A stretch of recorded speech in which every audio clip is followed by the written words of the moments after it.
जी है भाई, कार्बोहाइड्रेट तो दोनों ही है, चाहे ए हो या बी हो। अगर अपन उसको पूरी तरह से समराइज करें तो हम बोलते हैं कि जो ए एंटीजन है, ए या बी एंटीजन बनेगा, ये क्रोमोसोम नंबर 9 पर डिपेंड करेगा। आरबीसी में क्रोमोसोम नंबर 9 जो है वो एंटीजन के फॉर्मेशन के लिए रिस्पॉन्सिबल है, उस पर जो जीन होते हैं वो रिस्पॉन्सिबल है। हमने कहा कि अगर क्रोमोसोम नंबर 9 के कारण अगर एन एसिटाइल गैलेक्टोजामाइन मतलब NAG अगर आ जाए तो वो क्या कहलाएगा, एंटीजन ए। अगर उसके कारण गैलेक्टोज आ जाए तो वो कहलाएगा एंटीजन बी।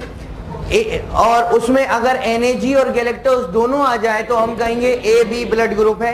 और अगर ना तो NAG आए और ना ही गैलेक्टोज आए, ठीक है, तो वो ब्लड ग्रुप क्या कहलाएगा, ओ ब्लड ग्रुप कहलाएगा, जिसमें दोनों ही फैक्टर्स जो है वो एब्सेंट होते हैं। ठीक है, और जो एंटीजन नहीं होते उसके लिए प्लाज्मा में एंटीबॉडी होती है, जो एंटीजन नहीं है उसके लिए एंटीबॉडी है। और एंटीबॉडी कहां पर है, एंटीबॉडी है प्लाज्मा में, जो आफ्टर बनी है। एंटीजन तो बर्थ के पहले बन गए, एंटीबॉडी जो बनी है वो आफ्टर बर्थ बनी है। ठीक है, फिर दूसरी बात हमने करी थी कि यहां पर अगर ये जो जीन होते हैं जो कि ए और बी बनाते हैं, उनको आई जीन के नाम से रिप्रेजेंट करते हैं। ठीक है, आई जीन है तो इस तरह से जीनोटाइप कितने हो सकते हैं, 6 जीनोटाइप थे।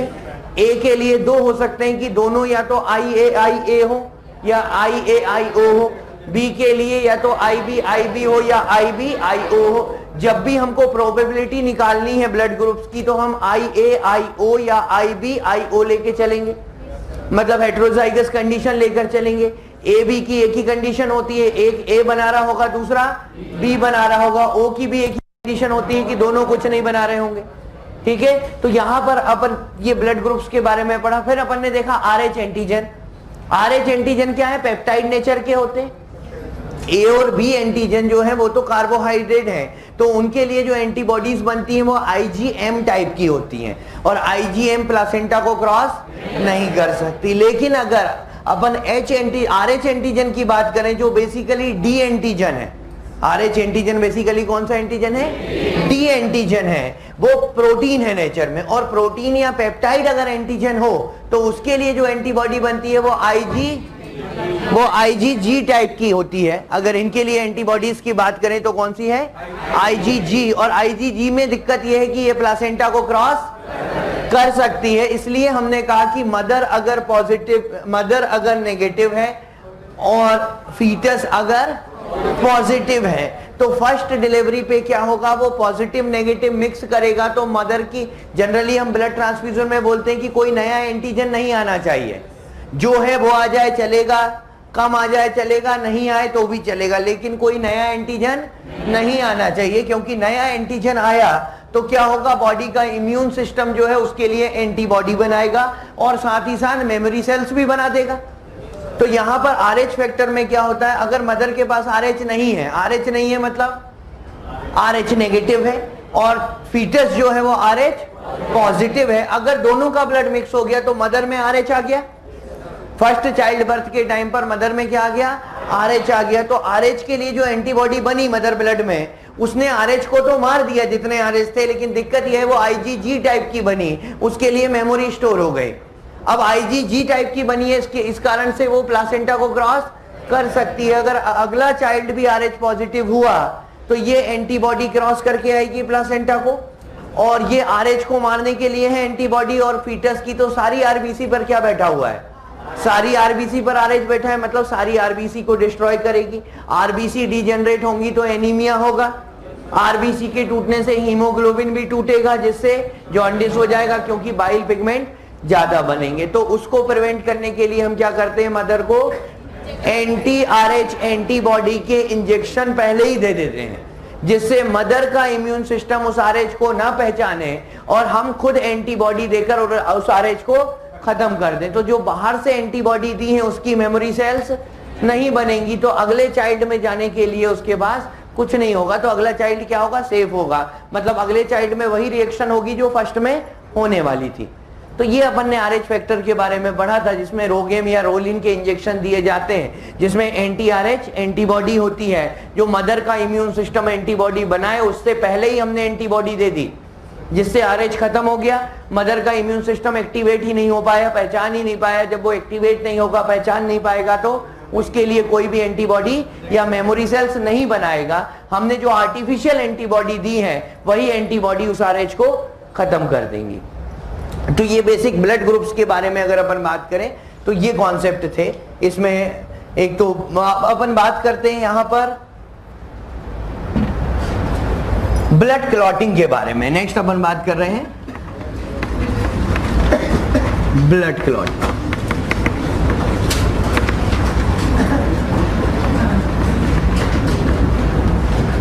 अच्छा, जब ब्लड क्लॉटिंग के बारे में पढ़ते हैं तो यहां पर हमको क्लॉटिंग फैक्टर्स के बारे में पता होना चाहिए।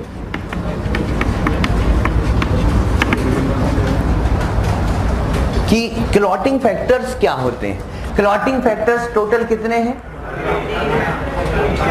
13 है, उसमें से एक अननोन है, उसको डिलीट कर दिया गया है हालांकि। तो क्लॉटिंग फैक्टर्स मतलब ये जितने भी फैक्टर्स अपन यहां पर लिख रहे हैं सीक्वेंस वाइज, वो सारे फैक्टर्स कहीं ना कहीं ब्लड क्लॉटिंग में हेल्प करते हैं। क्योंकि ये जो फैक्टर्स है ना, ये एक कैस्केड रिएक्शन है। ब्लड क्लॉटिंग क्या होती है? कैस्केड रिएक्शन होती है। मतलब कैस्केड का मतलब चेन रिएक्शन, एक से दूसरा, दूसरे से तीसरा, तीसरे से चौथा और लास्ट में जाकर क्लॉट बनता है। वो कैसे बनता है उसको अभी अपन पढ़ेंगे। तो अपन बात कर रहे हैं कि यहाँ पर ब्लड क्लॉटिंग के लिए पहले अपन को क्लॉटिंग फैक्टर के बारे में पता होना चाहिए कि कौन कौन से क्लॉटिंग फैक्टर्स हैं। तो यहाँ पर फर्स्ट क्लॉटिंग फैक्टर जो है, इसको रोमन नंबर में ही लिखते हैं बेसिकली। क्लॉटिंग फैक्टर फर्स्ट तो हो गया फाइब्रिनोजन, सेकेंड है प्रोथ्रोम्बिन, थर्ड फैक्टर है थ्रोम्बोप्लास्टिन, फोर्थ फैक्टर है कैल्शियम, फिफ्थ फैक्टर है लेबाइल फैक्टर, फिफ्थ है लेबाइल फैक्टर और प्रोएसेलेरिन, सिक्स्थ फैक्टर है, सिक्स्थ इज अनआइडेंटिफाइड फैक्टर, क्योंकि इसका जो रोल है उसको एग्जैक्ट नोन नहीं था तो इसको डिलीट भी कर दिया गया है अभी। तो सेवंथ फैक्टर है स्टेबल फैक्टर, एट्थ फैक्टर है AHFA या एंटी हीमोफिलिक फैक्टर ए।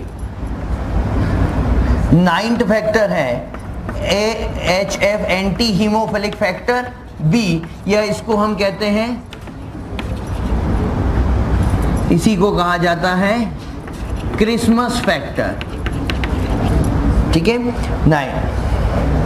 10 फैक्टर नंबर 10 है स्टुअर्ट फैक्टर, 11 है PTA,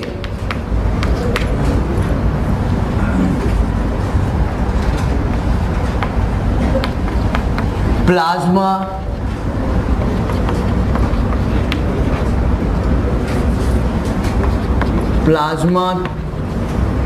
thromboplastin antecedent,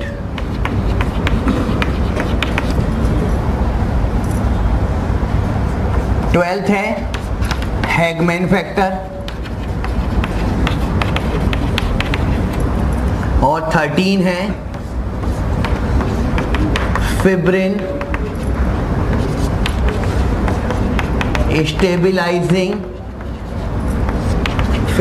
stabilising factor. तो टोटल ये 13 फैक्टर्स हैं जो कि कहीं ना कहीं ब्लड क्लॉटिंग में हेल्प करेंगे।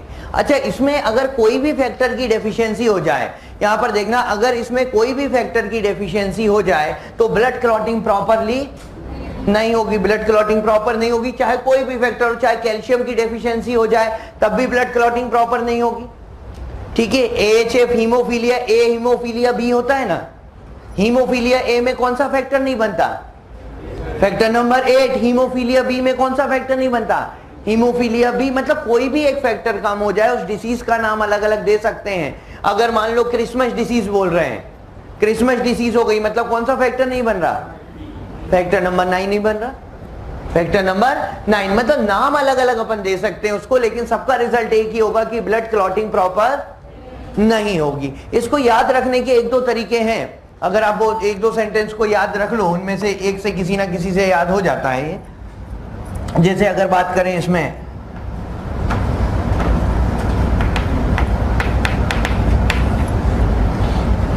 foolish people try climbing long slopes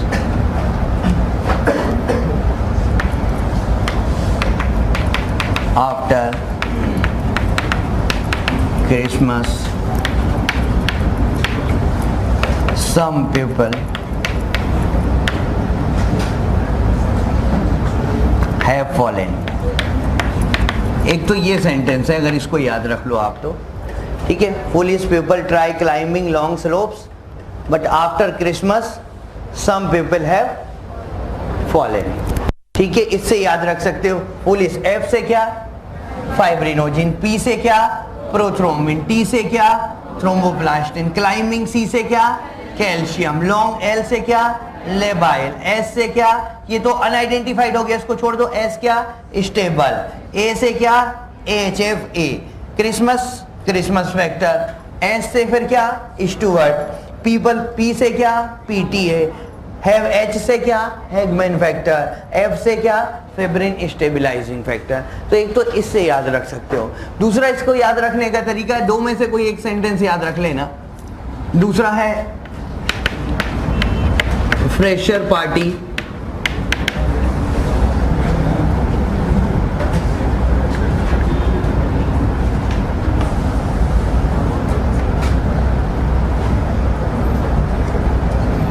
fresher party time, come let's Singh,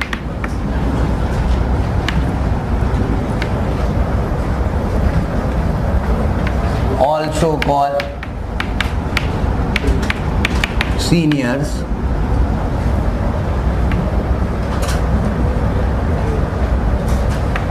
and please have fun। ये इसको याद रख के या तो इसको याद रख लो, ठीक है। Fresher party time, come let's sing, also call seniors and please have fun. F से फाइब्रिनोजिन, P से प्रोथ्रोम्बिन, T से थ्रोम्बोप्लास्टिन, C से कैल्शियम, L से लेबाइल फैक्टर, S से स्टेबल फैक्टर, A से HF, C से क्रिसमस फैक्टर, S से Stuart factor, P से PTA, H से हैगमैन फैक्टर, F से फिब्रिन स्टेबलाइजिंग फैक्टर। ठीक है, तो ये दो तरीके हैं। दो में से आपको जो भी सेंटेंस याद रह जाए उस सेंटेंस से आप एक्चुअली इसका सीक्वेंस याद रख सकते हो। ठीक है, कि इनका सीक्वेंस क्या होगा, वो सीक्वेंस नहीं गड़बड़ाता। तो अपन यहाँ पर बात कर रहे हैं कि ये कुछ फैक्टर्स ऐसे हैं जो कि क्लॉटिंग, ब्लड क्लॉटिंग में हेल्प करेंगे, और इनमें से अगर कोई भी एक फैक्टर कम हो गया तो ब्लीडिंग होने लगेगी, मतलब ब्लड क्लॉटिंग प्रॉपर नहीं होगी। तो यहाँ पर पहले तो अपन देखें कि नॉर्मल ब्लड की जो प्रॉपर्टी होती है वो क्या होती है, उसके बाद अपन इनकी बात करते हैं कि ये कैसे कैस्केड इफेक्ट करेंगे। तो इसमें दो तरह की रिएक्शन मैं बताऊंगा, एक तो पूरे सिंपल वे में और एक पूरे फैक्टर को इंक्लूड करके, कि ये सारे फैक्टर किस तरह से यूज होते हैं। वो तो इसका कैस्केड इफेक्ट है, एक जनरल इफेक्ट जो कि ठीक है, एक तो अपन उस तरीके से पढ़ेंगे, और दूसरा सिंप्लीफाइड फॉर्म में, कि अगर आपको सिंप्लीफाइड फॉर्म याद रखना है तो उसमें क्या क्या याद रख सकते हो। अच्छा, तो यहां पर पहले अपन देखें कि अगर कोई भी ब्लड वेसल है, हम बोलते हैं कि नॉर्मल ब्लड वेसल में ब्लड की क्लॉटिंग नहीं होती। नॉर्मली तो क्लॉट कहां करता है, ब्लड वेसल में कंटिन्यूअसली फ्लो होता रहता है। तो नॉर्मली अगर देखें अपन कि नॉर्मली ब्लड क्लॉट क्यों नहीं करता, तो यहां पर देखो इस तरह से हम कहते हैं कि ये ब्लड वेसल हो गई। ब्लड वेसल किससे बनी है? एंडोथीलियम, सिंपल स्क्वैमस एपिथेलियम होगी, पहले तो नॉर्मल प्रॉपर्टी की बात कर लें, फिर देखेंगे कि क्लॉट क्यों होता है और कैसे होता है।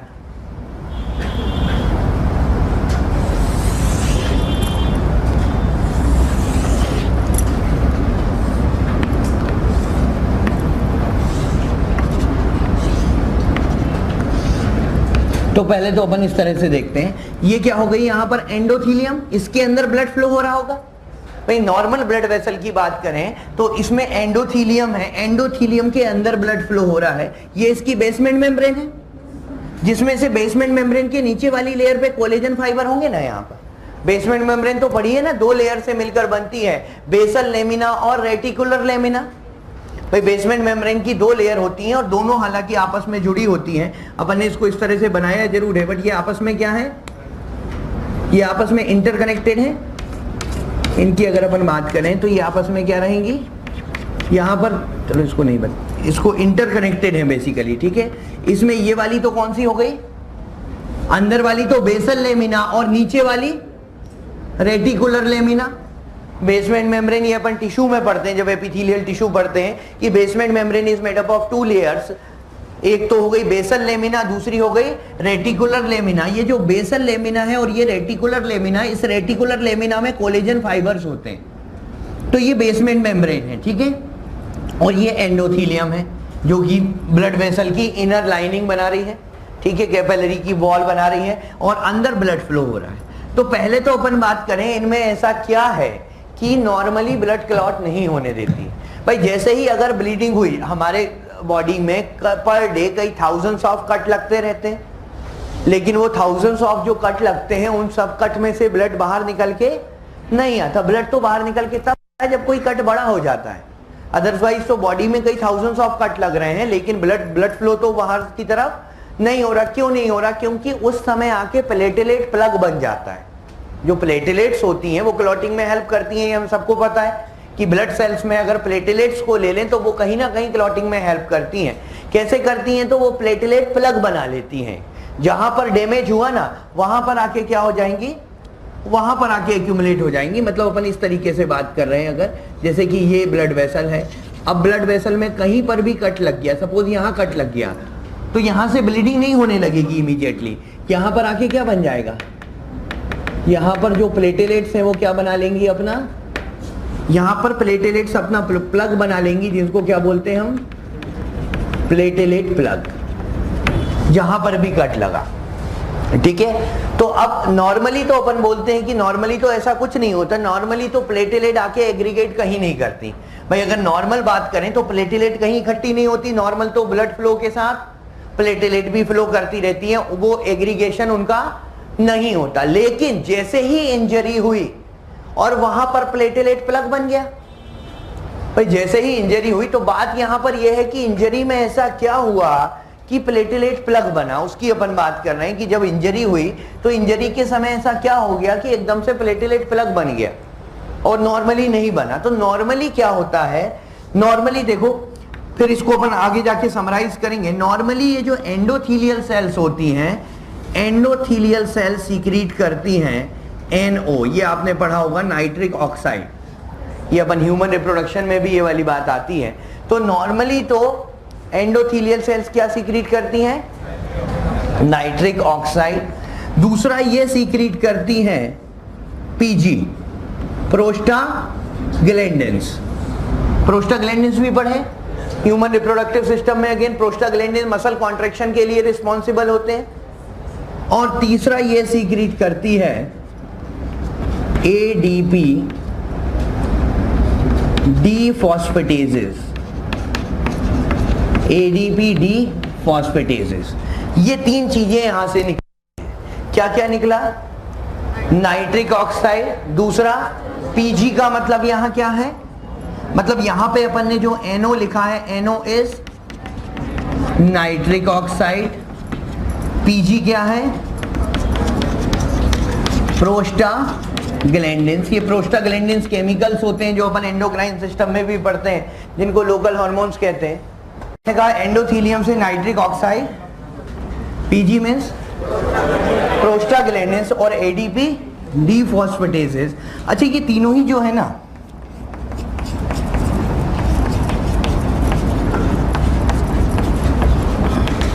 ADP dephosphatases, they are anti-platelet factors. ये तीनों क्या है?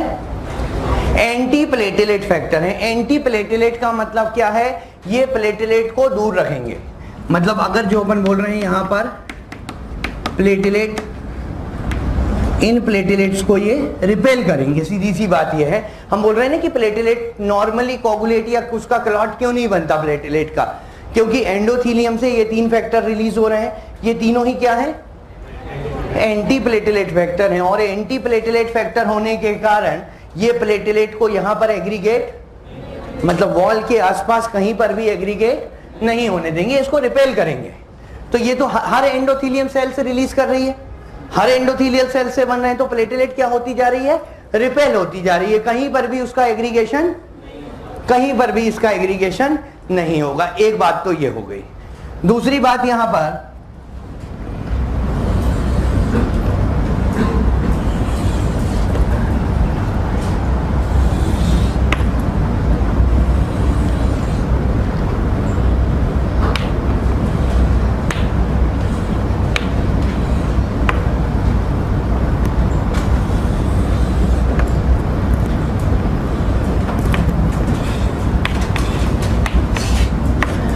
वही सेम कंडीशन.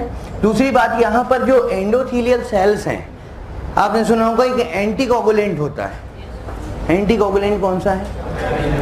एंटीकोगुलेंट कौन सा? हेपेरिन होता है. ठीक है. तो यहां पर एंटीकोगुलेंट भी रिलीज हो रहा है, हेपेरिन सल्फेट. बेसिकली ये क्या होता है?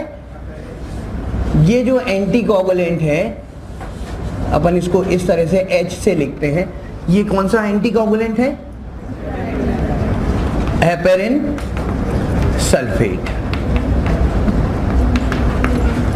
ठीक है. ये हेपेरिन सल्फेट है और ये हेपेरिन सल्फेट भी एंटीकोगुलेंट है. मतलब ये भी ब्लड की क्लॉटिंग नहीं होनी. ये अपन नॉर्मल कंडीशन में बात कर रहे हैं. ब्लड क्लॉटिंग पे तो अपन आएंगे. अभी तो अपन देख रहे हैं नॉर्मली जो ब्लड फ्लो हो रहा है अपना, वो ब्लड क्लॉट नहीं कर रहा है. वो क्यों नहीं कर रहा है? तो पहली बात तो यहां पर ये 3 फैक्टर हैं विच आर एंटी प्लेटेलेट. तो ये प्लेटेलेट को कहीं पर भी एग्रीगेट नहीं होने देंगे. दूसरी बात हमने कही कि यहां पर हेपेरिन सल्फेट होता है और हेपेरिन सल्फेट क्या करता है? अपने से बाइंड करेगा एक फैक्टर होता है जिसको हम कहते हैं एंटी थ्रोम्बिन 3. एंटी थ्रोम्बिन 3 को बाइंड करेगा.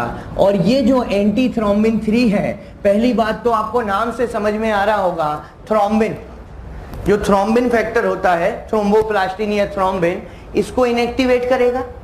एंटी थ्रोम्बिन है ना, मतलब ये ब्लड क्लॉटिंग फैक्टर को इनएक्टिव करेगा. इस क्लॉटिंग फैक्टर में बेसिकली ये जो है inactivate anti thrombin 3, it inactivates thrombin factor number 5 and factor number thrombin factor number 9 and factor number 10. इन तीनों को इनएक्टिव करके रखता है. किस किस को? थ्रोम्बिन को, फैक्टर नंबर 9 को और फैक्टर नंबर 10 को. तीसरा ये हो गया हेपेरिन सल्फेट का काम. तीसरा यहां पर होता है, यहां पर थ्रोम्बिन मॉड्यूलेटर होगा. एक एंडोथीलियल सेल्स से एक चीज और रिलीज होती है जिसको कहते हैं थ्रोम्बिन मॉड्यूलेटर. तो थ्रोम्बिन तो नॉर्मली क्या काम करता है? ब्लड क्लॉटिंग का काम करेगा. थ्रोम्बिन नॉर्मली ब्लड क्लॉटिंग का काम करेगा. लेकिन जब थ्रोम्बिन इस थ्रोम्बिन मॉड्यूलेटर से जुड़ेगा तो उल्टा काम करने लगेगा. अब ये ब्लड क्लॉटिंग का काम नहीं करेगा. ये क्या हो चुका है? मॉड्यूलेट हो चुका है. अब ये मॉड्यूलेट हो चुका है तो यहां पर ये हो गया थ्रोम्बिन. अब थ्रोम्बिन इससे जुड़ेगा तो थ्रोम्बिन इनएक्टिवेट्स फैक्टर 5 एंड 8. ये किस किस फैक्टर को इनएक्टिवेट करेगा? 5 एंड 8. अब ये फैक्टर्स याद ना भी रहे, इसमें क्या बेसिक जो डिफरेंस है वो मैं लास्ट में आपको समराइज करूंगा. ठीक है. और तीसरी बात है कि प्लेटलेट से एक चीज और निकलती है, यहां थ्रोम्बोप्लास्टिन से, यहां से सीक्रेट होगा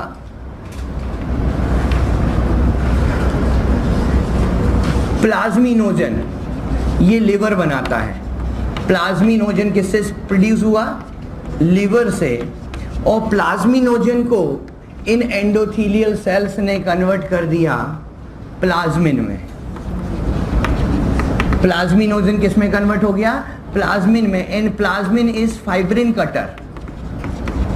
और हमें पता है कि क्लॉट जो बनता है उसमें मेन रोल किसका होता है?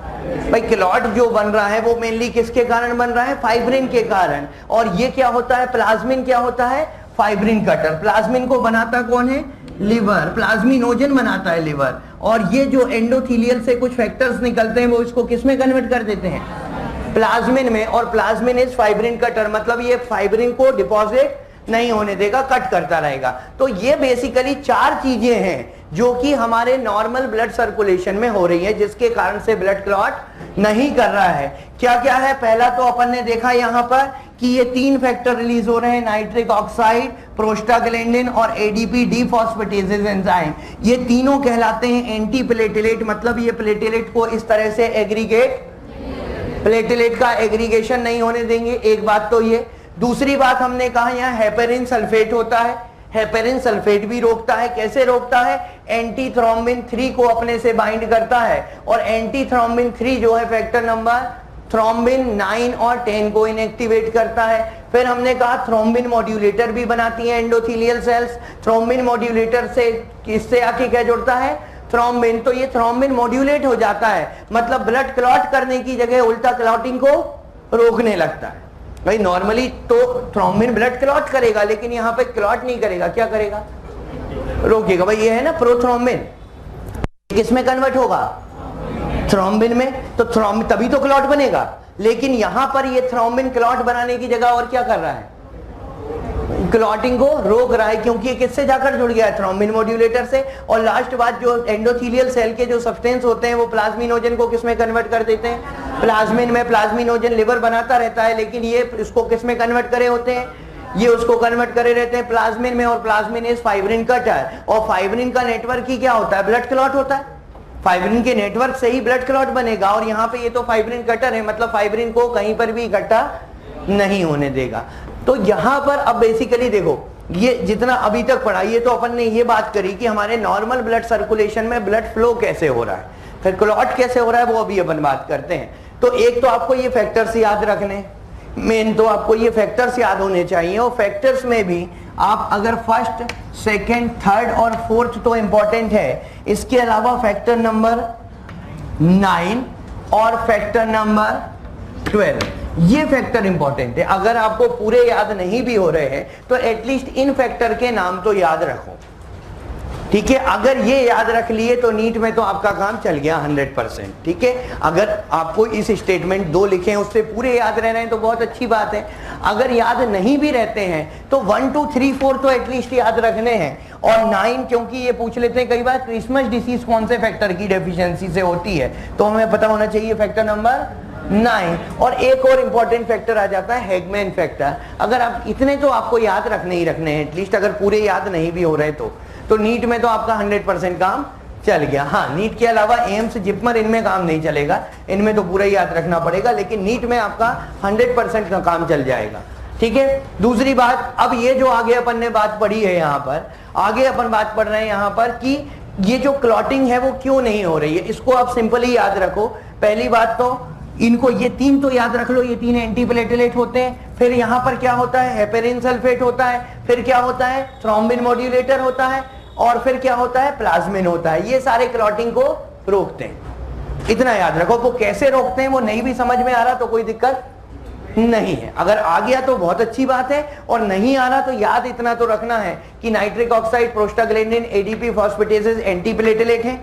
दूसरी बात, हेपेरिन सल्फेट क्लॉटिंग को रोकेगा, थ्रोम्बिन मॉड्यूलेटर क्लॉटिंग को रोकेगा, और साथ ही साथ प्लाज्मिनोजन का प्लाज्मिन में कन्वर्जन ये भी क्लॉटिंग को रोकता है। बस ये याद रख लो कैसे रोकता है, क्यों रोकता है, वो नहीं भी अगर आपको याद रह रहा है तो कोई बात नहीं, लेकिन हाँ समझा हुआ होना चाहिए, तो क्वेश्चन आएगा तो बन भी जाएगा, ठीक है। तो ये क्लॉटिंग को रोक के रखे हैं। ये 4 फैक्टर, 4 चीजों की अपन ने बात करी, anti platelet factor, heparin sulphate, thrombin modulator और प्लाज्मिन, ये चारों ही क्या कर रहे हैं, ब्लड की क्लॉटिंग को नॉर्मल सर्कुलेशन में रोक कर रखते हैं। इतना तो समझ आया? आया कि नहीं आया? ठीक है, तो ये चार चीजें लेकिन आपको याद रखनी। अल्टीमेटली मैंने आपको 6 फैक्टर बताए जो याद रखने हैं, और 4 नॉर्मल सर्कुलेशन में ब्लड क्लॉटिंग को रोकती हैं, ये याद रखना है। ठीक है, और ये चारों बनते किससे हैं? एंडोथीलियल सेल से। ये चारों जो अपन बोल रहे हैं ब्लड क्लॉटिंग को रोक रहे हैं, ये आए कहां से? ये आए एंडोथीलियल सेल्स से, जो एंडोथीलियम थी उससे आए। अब अपन बात करें यहां पर क्लॉटिंग होती कैसे, ये तो क्लॉटिंग क्यों नहीं होती उसकी बात करी। अब अपन बात करें यहां पर क्लॉटिंग होती कैसे, उसके लिए क्या रिस्पॉन्सिबल, ये तो लिख लिया था ना सबने, एंटी थ्रोम्बिन 3। हाँ, एक्चुअली एंटी थ्रोम्बिन 3 क्या है? एंटी थ्रोम्बिन 3 जो है, जब heparin anti thrombin 3 already blood में प्रेजेंट है पर वो इनएक्टिव फॉर्म में है। ठीक है, ये सब लिवर ही प्रोड्यूस करता है, बट वो क्या है, इनएक्टिव फॉर्म में है। लेकिन जब वो हेपेरिन सल्फेट से जुड़ेगा तो फिर वो एक्टिव होके क्या करेगा, आगे का काम करेगा। लेकिन उसको काम करने के लिए हेपेरिन सल्फेट की जरूरत होती है। इसलिए तो अपन हेपेरिन को क्या बोलते हैं, एंटी कोगुलेंट है। हेपेरिन एंटी कोगुलेंट है ना, तो वो इस तरीके से काम करता है।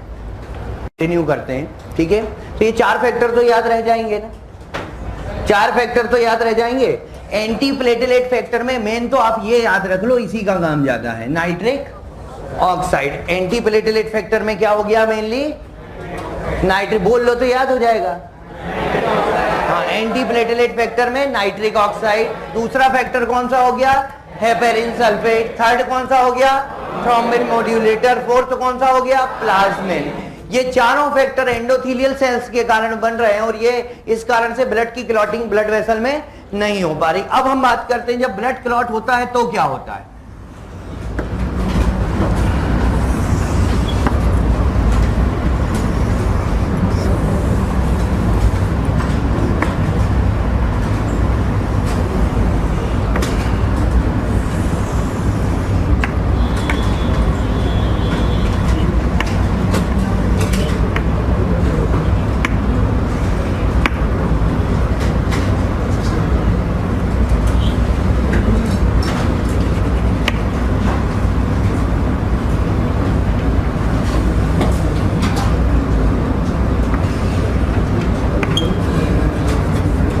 अच्छा, ब्लड क्लॉटिंग में देखें, अगर मान लो कहीं पर भी कोई सेल रप्चर हुई, अगर यहाँ पे कट लग गया, सपोज कि हमने यहाँ पर क्या लग गया, कट लग गया इस पार्ट में, तो यहाँ की एंडोथीलियम रप्चर हो गई।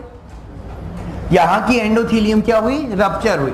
जब एंडोथीलियम रप्चर हुई तो सीधी सी बात है, एंटी कोगुलेंट और एंटी प्लेटलेट फैक्टर इस पार्ट में नहीं बनेंगे। इस पार्ट में कोई भी एंटी प्लेटलेट फैक्टर बनेगा क्या भाई? एंटी प्लेटलेट फैक्टर तो कौन बना रहा था, एंडोथीलियम बना रही थी। लेकिन एंडोथीलियम रप्चर हुई, तो रप्चर होने के बाद क्या हुआ, इस पार्ट में अब कोई भी एंटी प्लेटलेट फैक्टर नहीं बनेगा। तो यहां पर प्लेटलेट आ सकती है। एक्चुअली एंटी प्लेटलेट फैक्टर के बजाय यहां से एक डिफरेंट फैक्टर रिलीज होने लगता है, यहां से एक दूसरा फैक्टर रिलीज होने लगता है जिसको कहते हैं VW फैक्टर।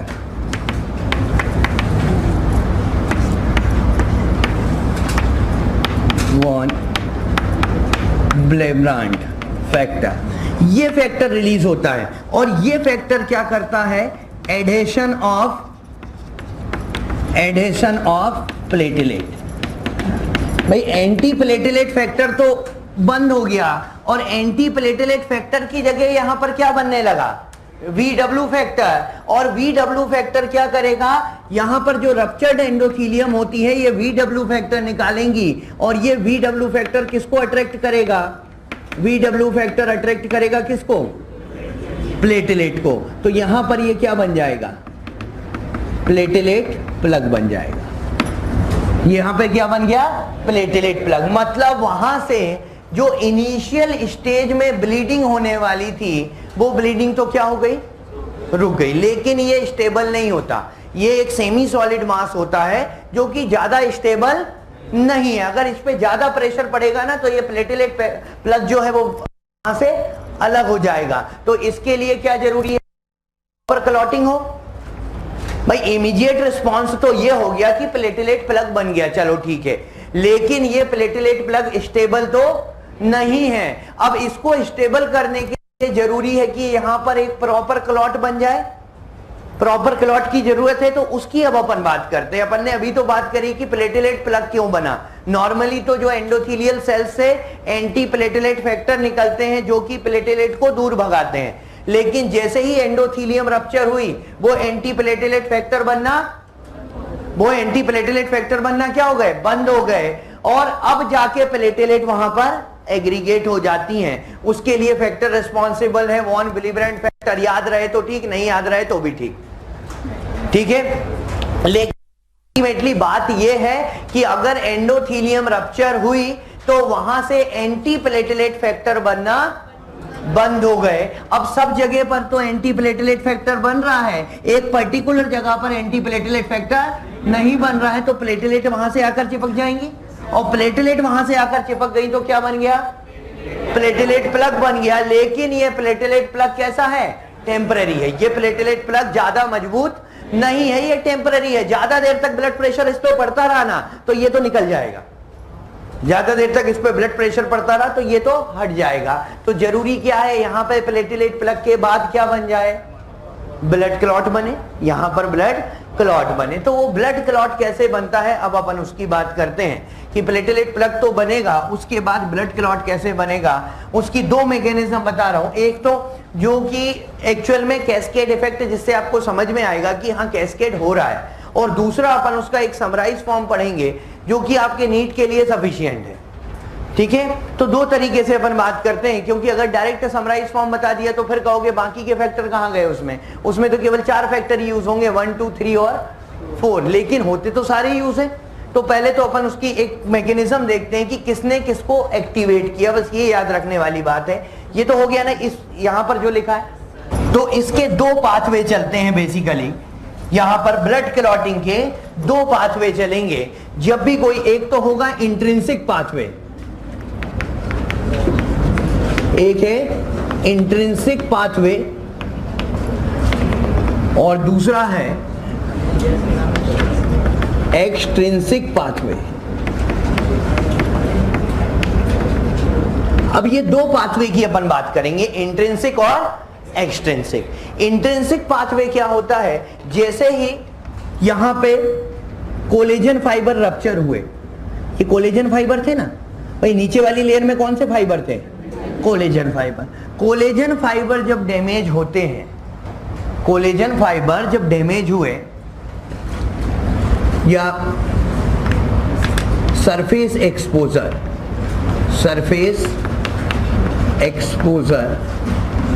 ऑफ कोलेजन का सरफेस एक्सपोजर हुआ, मतलब वो डैमेज हुए, तो बाहर वाले फ्लूइड के लिए क्या हो गए, एक्सपोज हो गए। जब सरफेस एक्सपोजर हुआ तो इसमें क्या हुआ, फैक्टर नंबर 12 जो था वो 12A में कन्वर्ट हुआ। 12A मतलब एक्टिव फॉर्म। ध्यान रखना, जितने भी फैक्टर हैं अभी ब्लड में, जो अपन ने पूरे 13 फैक्टर पढ़े हैं, वो सारे क्या थे, इनएक्टिव फॉर्म में। बनाता कौन है उनको, लीवर बनाता कौन है, लीवर बनाता है, और सारे कैसे थे, इनएक्टिव फॉर्म में। वो एक्टिवेट कब होंगे, जब ब्लड क्लॉटिंग की मैकेनिज्म स्टार्ट होगी।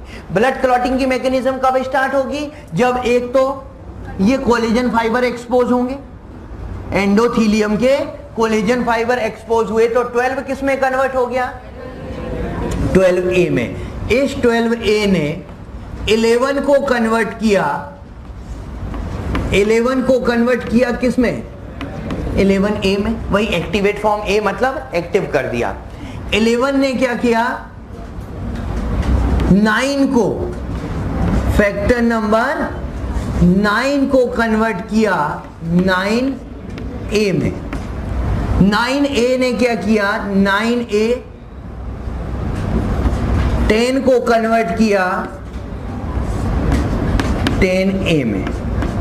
मतलब ये इस तरह से चल रही है, 12 11 9 10, ठीक है, 12 11 9 10। अब इसमें जो 9 है, अब हाँ ये 10A बन गया। अब इधर से क्या हुआ इसको देखते हैं, एक्सट्रिंसिक पाथवे में क्या हुआ। एक्सट्रिंसिक पाथवे में टिश्यू डैमेज, ये किससे रिलीज हुआ? टिश्यू डैमेज, बॉडी के टिश्यू डैमेज हुए, टिश्यू डैमेज हुए तो फैक्टर, टिश्यू फैक्टर निकला इससे, टिश्यू फैक्टर 3, और टिश्यू फैक्टर 3 ने फैक्टर नंबर 7 को कन्वर्ट किया 7A में, और इस 7A ने अगेन 10 को कन्वर्ट किया 10A। अल्टीमेटली यहां पर आ गए, 10 किस में कन्वर्ट हो गया? 10A में कन्वर्ट हो गया, मतलब एक्टिवेट हो गया, सीधी सी बात यह है। और 10 एक्टिवेट हो सकता है एक्सट्रिंसिक पाथवे से, इंट्रिंसिक पाथवे से भी और एक्सट्रिंसिक पाथवे से भी, दोनों से 10 एक्टिवेट हुआ। 10 ने क्या किया? प्रोथ्रोम्बिन, फैक्टर नंबर कौन सा है? फैक्टर नंबर 2 है ना, प्रोथ्रोम्बिन। फैक्टर नंबर 2 को किसमें कन्वर्ट कर दिया? Thrombin, prothrombin, with the help of calcium, with the help of calcium. Prothrombin किसमें कन्वर्ट हो गया? थ्रोम्बिन में कन्वर्ट हो गया। प्रोथ्रोम्बिन थ्रोम्बिन में कन्वर्ट हुआ, इसने फाइब्रिनोजन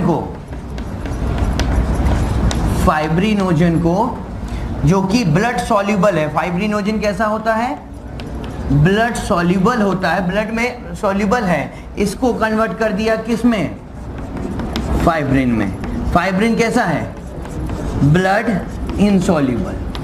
फाइब्रिन है ब्लड इनसॉल्युबल, मतलब जहां से ब्लड बह रहा था, ब्लड फ्लो हो रहा था, वहां पे फिब्रिन क्या करेगा? अपने रेशे, अपना नेटवर्क बना देगा।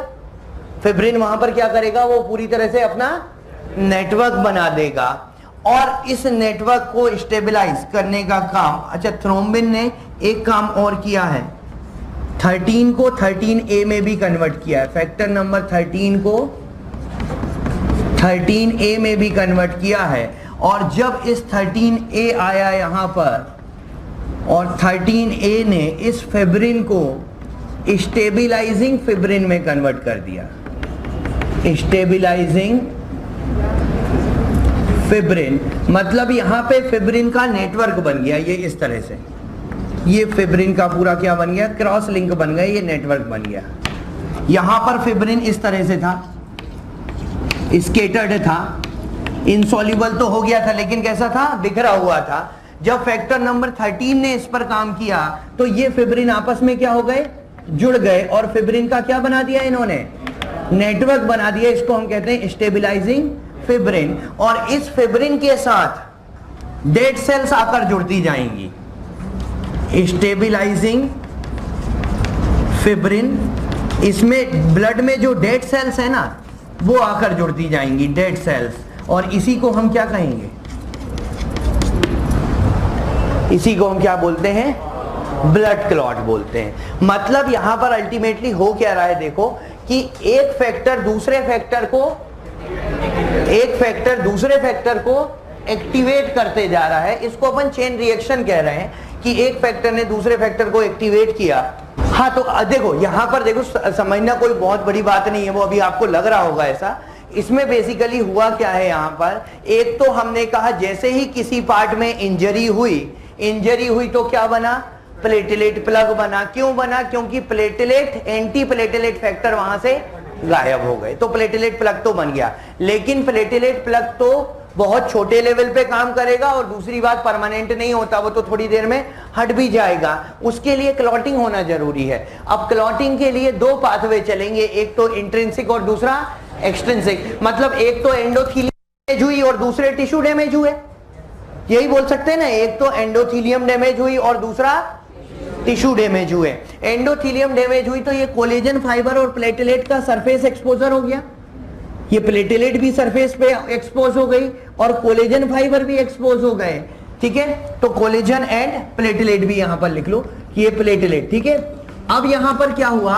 इसने 12 को किस में कन्वर्ट कर दिया? 12A में, मतलब एक्टिवेट कर दिया। 12 ने 11 को एक्टिवेट किया, 11 ने 9 को किया, 9 ने 10 को किया। दूसरी बात, टिश्यू डैमेज हुए, उसमें 3 फैक्टर से 7 एक्टिवेट हुआ, 7 से 10 एक्टिवेट हुआ। अब 10 के बाद मेन कहानी शुरू होती है कि 10 एक्टिवेट हुआ तो prothrombin with the help of calcium क्या बन गया? Thrombin. Calcium is the factor number 4। Calcium भी तो फैक्टर है, फैक्टर नंबर 4। ये फैक्टर नंबर 4 जो है ये किस में कन्वर्ट हो गया? थ्रोम्बिन में। थ्रोम्बिन ने फाइब्रिनोजन जो ब्लड में सॉल्युबल था, ब्लड में सॉल्युबल था, जो हमको दिख ही नहीं रहा था, अब उसको किस में कन्वर्ट कर दिया?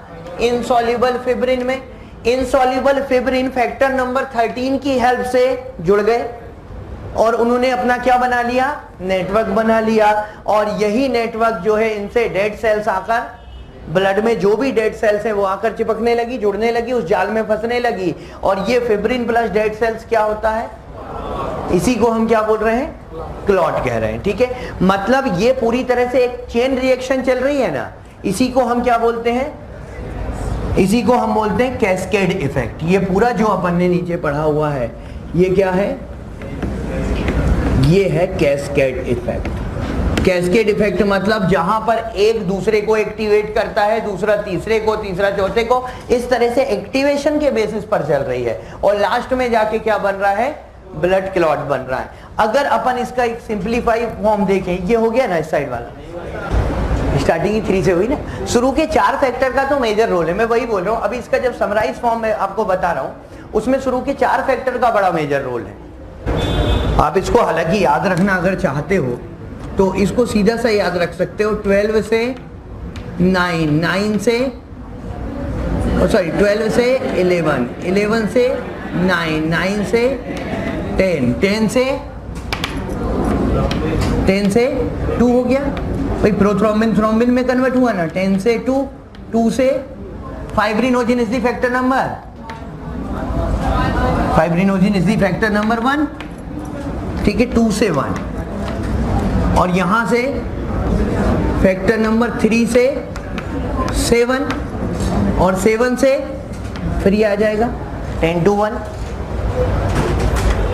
अगर ऐसे सीक्वेंस ही इनका याद रखना है तो हाँ, बहुत माइनर फैक्टर थे वो मैंने अभी छोड़ दिए हैं। ठीक है ना, तो वो मत सोचना फैक्टर नंबर 8 कहाँ गया, और फैक्टर नंबर 8 भी नहीं होगा इसमें, फैक्टर नंबर 5 भी नहीं होगा, क्योंकि वो 2-3 मिलकर काम करते हैं। इसके साथ 8 काम करता है, 9 के साथ 8 काम करता है, 10 के साथ 5 काम करता है, तो इसलिए वो माइनर फैक्टर छोड़ दिए मैंने। हाँ, लेकिन अगर आपको ये पूरा याद रखना है ना तो ऐसे याद रख सकते हो, 12, 11, 9, 10, 2, 1 और यहाँ पे 3, 7, अल्टीमेटली 10 आ गया। ठीक है, 10 के बाद फिर 2, 1।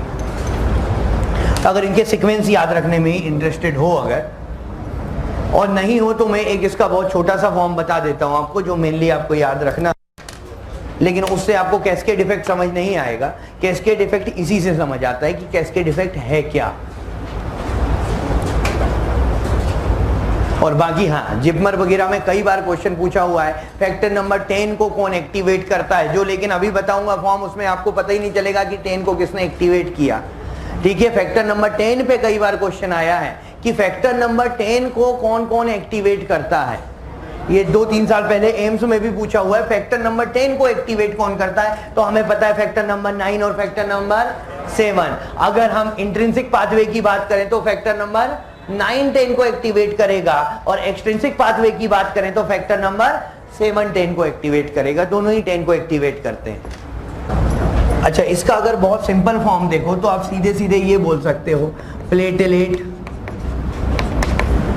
और टिश्यू डैमेज या injured tissue, platelet and tissue damage. Platelet damage हुई तो क्या निकला? Platelet factor. टिश्यू डैमेज हुए तो क्या निकला? Thromboplastin factor number, thromboplastin is the factor number 3। अब इन दोनों से क्या हुआ, ये दोनों मिलकर क्या करते हैं? Activation of prothrombokinase. एक एंजाइम होता है प्रोथ्रोम्बोकाइनेज, इसको एक्टिवेट करते हैं, और ये प्रोथ्रोम्बोकाइनेज क्या करता है? प्रोथ्रोम्बिन को, prothrombin is the factor number 2, prothrombin को with the help of calcium is the factor number 4, इसको कन्वर्ट कर देता है किसमें? थ्रोम्बिन में। थ्रोम्बिन कन्वर्ट करता है fibrinogen, fibrinogen is the factor number, fibrinogen is the factor number first. Fibrinogen को कन्वर्ट कर देता है किसमें, फाइब्रिन में, और ये फाइब्रिन जो है with the help of factor number 13 convert हो जाता है स्टेबिलाइज्ड फिब्रिन में, और स्टेबिलाइज्ड फिब्रिन प्लस वो अपन लिख चुके थे अभी, स्टेबिलाइज्ड या स्टेबिलाइजिंग और stabilised fibrin plus dead blood cells, ये क्या कहलाती हैं, ये कहलाती है क्लॉट। ये क्या बना देंगी, क्लॉट। ये तो याद रह जाएगा, ये तो याद रह जाएगा ना। प्लेटलेट और जो टिश्यू डैमेज, भाई कहीं पर भी इंजरी हुई इसका मतलब टिश्यू भी डैमेज हुए और प्लेटलेट भी सरफेस पे आ गई होगी क्योंकि ब्लड वेसल डैमेज हुई। उनसे क्या एक्टिवेट हुआ, बेसिकली प्लेटलेट फैक्टर और थ्रोम्बोप्लास्टिन।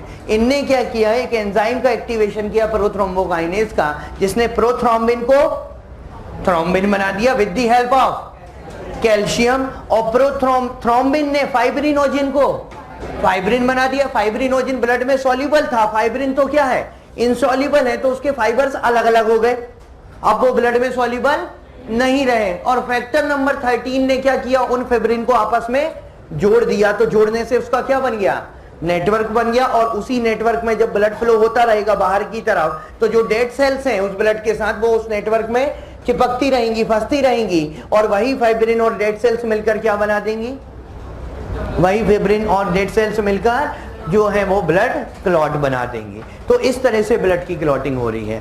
मतलब ये अल्टीमेटली अपन यहां पर भी देखें तो वो चेन रिएक्शन वाला ही मामला है। मतलब ऊपर की कोई एक रिएक्शन रोक दें तो नीचे की सारी रिएक्शंस अपने आप रुक जाएंगी। भाई ब्लड बैंक में यही तो करते हैं। ब्लड बैंक में हमने कहा ब्लड क्लॉट नहीं करता। ब्लड बॉटल में जो वैसे तो जैसे ही ब्लड निकला और थोड़ी देर में क्या हो जाएगा, क्लॉट हो जाएगा, क्योंकि उसका फाइब्रिनोजिन किस में कन्वर्ट हो जाएगा, फिब्रिन में कन्वर्ट हो जाएगा, और फिब्रिन जो है वो अपने नेटवर्क बना लेगा और डेड सेल्स आके फंस जाएंगी, तो वो तो क्लॉट बन जाएगा। लेकिन ब्लड बैंक में जो बॉटल में ब्लड रखते हैं उसमें क्या होता है कि ब्लड क्लॉट नहीं करता। उसका एक रीजन क्या है, उसमें ऑक्सिलेट या सिट्रेट क्रिस्टल डाल देते हैं। ऑक्सिलेट या सिट्रेट के क्या डाल देते हैं, क्रिस्टल। और ऑक्सिलेट और सिट्रेट में कैपेबिलिटी होती है ब्लड के सारे कैल्शियम को अपने से जोड़ने की। ऑक्सिलेट और सिट्रेट क्या करेंगे, सारे कैल्शियम को अपने से जोड़ लेंगे, तो फ्री कैल्शियम नहीं मिलेगा। तो फ्री कैल्शियम नहीं मिलेगा तो ऊपर वाली रिएक्शन तो हो जाएंगी, कोई दिक्कत नहीं। लेकिन क्या प्रोथ्रोम्बिन थ्रोम्बिन में कन्वर्ट होगा, प्रोथ्रोम्बिन थ्रोम्बिन बनेगा क्या, नहीं बनेगा। तो क्या फाइब्रिनोजिन फाइब्रिन बनेगा, नहीं होगा। मतलब उसमें बीच वाली रिएक्शन रुकवा दी। भाई अब टिश्यू से जैसे अगर बात करें, ब्लड अगर अपन ने निकाला भी है, नीडल से भी निकाला है, तो अगेन प्लेटलेट भी एक्टिवेट हुई होंगी और टिश्यू भी डैमेज हुए होंगे, तो ऊपर वाली रिएक्शन तो हो गई होगी। लेकिन हमको अल्टीमेटली क्या करना है, लास्ट वाली रिएक्शन को रोकना है। तो उसके लिए तरीका क्या है कि ब्लड से क्या हटा दो, सारे कैल्शियम, फ्री कैल्शियम हटा दो। अब ब्लड से फ्री कैल्शियम कैसे हटेंगे, जब हम उसमें ऑक्सिलेट या सिट्रेट के क्रिस्टल डाल देंगे, तो वो क्रिस्टल क्या करेंगे, ब्लड के सारे कैल्शियम को अपने से जोड़ लेंगे। तो प्रोथ्रोम्बिन को थ्रोम्बिन में कन्वर्ट होने के लिए खाली इस एंजाइम की जरूरत नहीं पड़ेगी, साथ में कैल्शियम भी तो चाहिए था।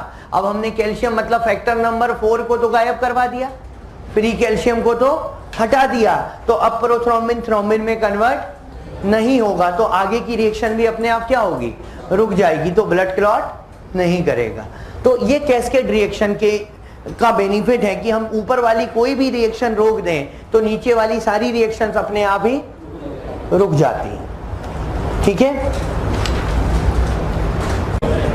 ठीक है। तो पहले तो अपन बात करें जो अभी आज अपन ने पढ़ा स्टार्टिंग में, इसमें पहले तो 4 चीजें अपन ने पढ़ी जो कि ब्लड को क्लॉट होने से रोक रही हैं। 4 चीजें हैं जो ब्लड को क्लॉट नहीं होने दे रही हैं। कौन कौन सी, पहला क्या था, नाइट्रिक ऑक्साइड। मान लो एंटी प्लेटलेट फैक्टर में फर्स्ट क्या, फर्स्ट है नाइट्रिक ऑक्साइड, दूसरा अपन ने बोला heparin, second heparin, third thrombin, और फोर्थ प्लाज्मिन। ठीक है, ये चारों चीजें जो हैं, जो कि किसके कारण बन रही है, कैपिलरी की एंडोथीलियम के कारण, जो कि ब्लड को क्लॉट नहीं होने देती। कहीं पर भी इंजरी हो गई तो क्या होगा, वहां प्लेटलेट प्लग बनेगा। अगर इंजरी हो गई तो इंजरी के टाइम पर क्या बन जाएगा, प्लेटलेट प्लग, क्योंकि वहां के एंटी प्लेटलेट फैक्टर सारे हट गए, मतलब नाइट्रिक ऑक्साइड नहीं बन रहा वहां पर, सीधी सी बात है। एंटी प्लेटलेट फैक्टर में मेन क्या है, नाइट्रिक ऑक्साइड। नाइट्रिक ऑक्साइड नहीं बनेगा तो प्लेटलेट प्लग बन जाएगा। प्लेटलेट प्लग बनने के बाद ब्लड क्लॉट होगा। क्लॉटिंग के लिए दो मैकेनिज्म स्टार्ट होगी, एक तो प्लेटलेट से और दूसरी डैमेज टिश्यू से। जो प्लेटलेट से स्टार्ट हुई उसको हमने क्या बोला, इंट्रिंसिक पाथवे। जो टिश्यू डैमेज होने से स्टार्ट हुई वो क्या बोला, एक्सट्रिंसिक पाथवे। भाई दोनों ही हुआ होगा, अगर कहीं पर भी इंजरी हुई है तो वहां पे ब्लड प्लेटलेट भी सरफेस पर आ गई होंगी प्लग बनाने के लिए, और दूसरा टिश्यू भी डैमेज हुए होंगे, तो इससे मैकेनिज्म स्टार्ट होगी। और प्लेटलेट से तो प्लेटलेट फैक्टर बन जाएगा, और टिश्यू डैमेज होने से थ्रोम्बोप्लास्टिन एक्टिवेट होगा। थ्रोम्बोप्लास्टिन क्या, ये दोनों मिलकर क्या करेंगे, अल्टीमेटली फैक्टर नंबर 2 पे, मतलब ये दोनों मिलकर फैक्टर नंबर 10 को एक्टिवेट कर देंगे। अपन ये बोल सकते हैं ये 12 को करेगा और ये 7 को करेगा, और 12 और 7 मिलकर किस पर काम करेंगे, 10 पर काम करेंगे। 12 और 7 मिलकर किस पर काम करेंगे, 10 पर। और 10 के बाद अपन फिर यहां आ जाते हैं सीधे से, प्रोथ्रोम्बिन किस में कन्वर्ट हो जाएगा, थ्रोम्बिन में, with the help of calcium. इसके कारण फाइब्रिनोजिन किस में कन्वर्ट होगा, फाइब्रिन में। ठीक है, फाइब्रिन ब्लड इनसॉल्युबल होगा तो उसके फाइबर्स अलग अलग हो जाएंगे। अब ब्लड में वो सॉल्युबल नहीं है, पहले तो मॉलिक्यूल के फॉर्म में सॉल्युबल था, अब फाइबर उसके अलग अलग हो गए। वो फाइबर फैक्टर नंबर 13 के साथ मिलकर अपना नेटवर्क बना लेंगे, जिसको हम कहेंगे स्टेबलाइज्ड फिब्रिन, और उस नेटवर्क में आके डेड सेल्स फंसती जाएंगी, उसी को हम क्या बोलेंगे, उसी को हम क्या बोल रहे हैं, ब्लड क्लॉट। अच्छा, ब्लड क्लॉट बनने के बाद एक यहां से कलरलेस फ्लूइड निकलता है। आपने देखा होगा जब भी जहां पर भी क्लॉट बन गया ना, वहां से कहीं चोट लग गई, क्लॉट बन गया थोड़ी देर में, थोड़े टाइम में, उसके बाद वहां से एक कलरलेस सा फ्लूइड निकलेगा। उस कलरलेस फ्लूइड को कहते हैं सीरम। वो जो कलरलेस फ्लूइड है वो क्या कहलाता है, serum. Colourless fluid after the formation of clot, इसको क्या बोलेंगे, सीरम। और सीरम की एक खास बात है, इट डज नॉट क्लॉट। ये क्लॉट नहीं कर सकता, क्योंकि सीरम किसको बोलते हैं, serum is equal to plasma minus clotting factor. Plasma minus clotting factor, इसको हम कहते हैं सीरम। मतलब देखो, प्लाज्मा में प्लेटलेट तो थी ही नहीं, प्लाज्मा ब्लड सेल्स को निकालने के बाद जो बचा वो प्लाज्मा। भाई ब्लड में से सेल्स निकाल दो तो जो बचा वो क्या है, प्लाज्मा। और प्लाज्मा में से क्लॉटिंग फैक्टर और निकाल दो तो क्या कहलाएगा, सीरम। और प्लाज्मा में से क्लॉटिंग फैक्टर निकाला हुआ पार्ट है सीरम, इसलिए क्लॉट तो ये नहीं कर पाएगा। मतलब blood minus cells is equal to plasma, और plasma minus clotting factor is equal to serum. तो ध्यान रखना, प्लाज्मा तो क्लॉट कर सकता है, भाई ब्लड तो क्लॉट कर सकता है, प्लाज्मा कर सकता है कि नहीं, प्लाज्मा क्लॉट कर सकता है क्योंकि प्लाज्मा में क्लॉटिंग फैक्टर होते हैं। लिम्फ भी क्लॉट कर सकता है, लेकिन सीरम क्लॉट नहीं कर सकता, क्योंकि सीरम क्या है, प्लाज्मा माइनस क्लॉटिंग फैक्टर। मतलब प्लाज्मा में से क्लॉटिंग फैक्टर और निकाल दो तो जो बचेगा वो है सीरम, और हमने कहा सीरम क्लॉट नहीं कर सकता। ठीक है, और ब्लड बैंक्स की अगर अपन बात करें, कि हमने जो अभी बात कर रहे थे कि ब्लड बैंक्स में ब्लड क्लॉट नहीं करता, उसके लिए उसमें क्या क्या ऐड कर देते हैं। एक तो ऑक्सलेट और सिट्रेट क्रिस्टल, ये तो एक बेसिक सी बात है। In blood banks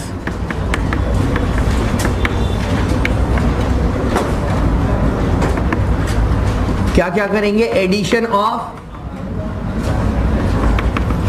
addition of oxalate और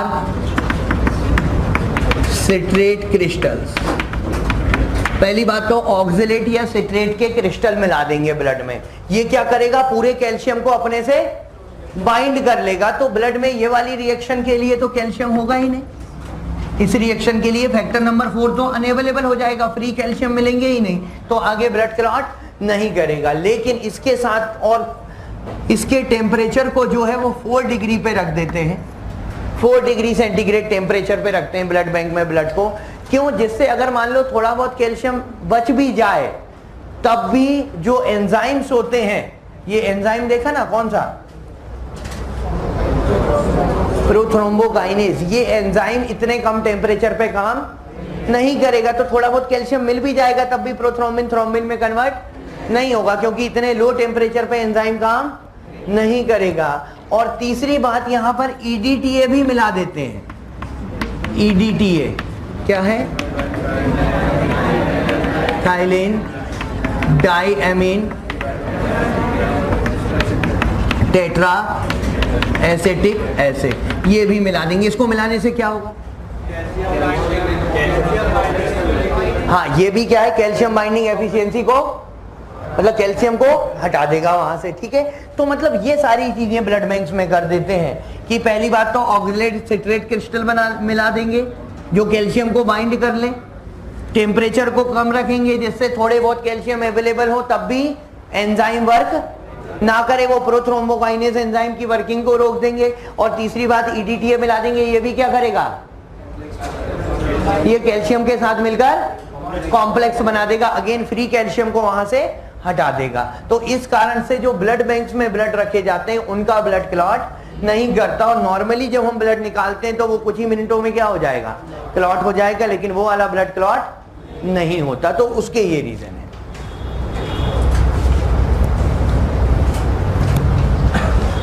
ठीक है, तो यहां पर आपको ब्लड क्लॉटिंग में टोटल 6 फैक्टर, देखो 4 तो सीधे सीधे इसी में आ जाते हैं, वो जो 6 फैक्टर याद रखने को बोला है ना, 4 तो इसी में आ गए, thromboplastin factor number 3, prothrombin factor number 2, fibrinogen factor number 1 और कैल्शियम फैक्टर नंबर 4। तो ये 4 तो याद रखने ही रखने, ये तो मोस्ट इंपॉर्टेंट फैक्टर्स हैं। इसके अलावा 2 और बताएं, फैक्टर नंबर 9 कौन सा, Christmas factor, factor number 9 Christmas factor, और एक फैक्टर नंबर 12 कौन सा, एगमैन फैक्टर। तो ये 6 तो याद हो जाएंगे, याद हो गए।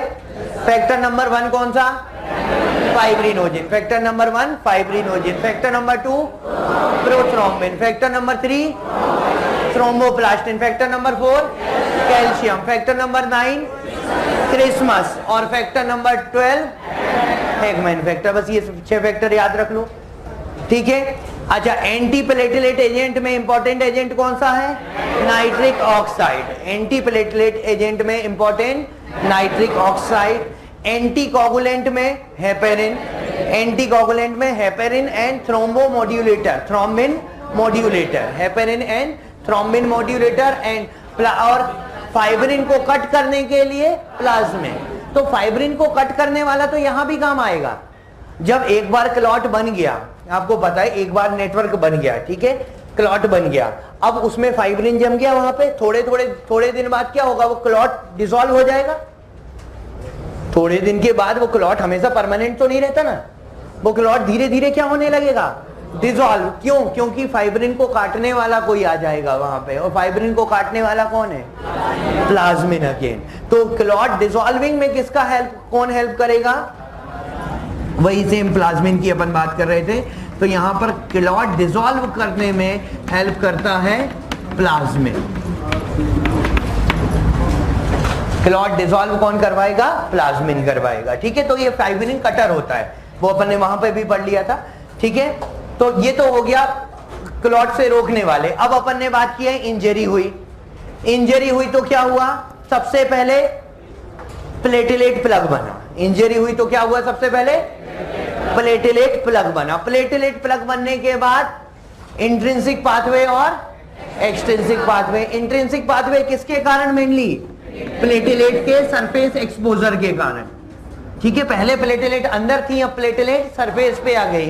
तो इंट्रिंसिक पाथवे किसके कारण, सरफेस एक्सपोजर के कारण। एक्सट्रिंसिक पाथवे किसके कारण, टिश्यू डैमेज के कारण। इसके कारण फैक्टर नंबर 12 इसके कारण फैक्टर नंबर 3 से 7, और चाहे 12 हो या 7 हो, फाइनली किसको एक्टिवेट करेंगे? फैक्टर नंबर 10 को। उसके आगे की कहानी क्या है? एंजाइम प्रोथ्रोम्बोकाइनेज एक्टिवेट होगा, जिससे फैक्टर नंबर 2 जो है वो थ्रोम्बिन बनेगा कैल्शियम की हेल्प से, और थ्रोम्बिन फाइब्रिनोजन को फाइब्रिन में कन्वर्ट कर देगा, मतलब फैक्टर नंबर 1 पे काम करेगा। फाइब्रिन फैक्टर नंबर 13 से मिलकर अपना नेटवर्क बना लेगा, जिसको हम कहते हैं स्टेबिलाइज्ड फाइब्रिन। यहां से डेड सेल्स आकर जुड़ेंगी, उसी को हम क्या बोल देंगे? क्लॉट। क्लॉट बनने के बाद जो कलरलेस फ्लूइड निकलेगा उसको क्या बोलेंगे? सीरम। क्लॉट बनने के बाद कलरलेस फ्लूइड निकला, वो क्या है? सीरम। और सीरम क्लॉट नहीं करेगा क्योंकि उसमें क्लॉटिंग फैक्टर एब्सेंट है, इसलिए सीरम क्लॉट नहीं करेगा। अब थोड़े दिन के बाद क्लॉट डिसॉल्व होने लगेगा धीरे धीरे। वो डिसॉल्व कौन करवाएगा? प्लाज्मिन, जो किसका एक्टिवेटेड फॉर्म है? प्लाज्मिनोजन का। प्लाज्मिनोजन किसने बनाया था? लीवर ने। उसको एक्टिवेट होके क्या बन जाता है? वो प्लाज्मिन, और वो क्लॉट को डिसॉल्व कर देता है। तो ये शुरू से लेके आखिरी तक की कहानी है। आया समझ में? तो ये जो लास्ट में बोला, ये इसका एक समराइज फॉर्म है। एटलीस्ट इतना तो याद रखना ही है, लेकिन इतना याद रखने के लिए जरूरी है कि आपने इससे थोड़ा ज्यादा समझा हो, नहीं तो डायरेक्ट कैसे याद रखोगे? डायरेक्ट में 10 लाइनें लिख दूंगा, उसको सोचते ही रह जाओगे कहां से क्यों लिखी है ये लाइन। तो उसके लिए जरूरी था ये समझाना। लेकिन लास्ट में जो अपन ने स्टार्टिंग से लेके और क्लॉट के डिसॉल्व होने तक की बात जो पढ़ी है, उसको आपको सीक्वेंस में याद रखना है। ठीक है? आ गया समझ में?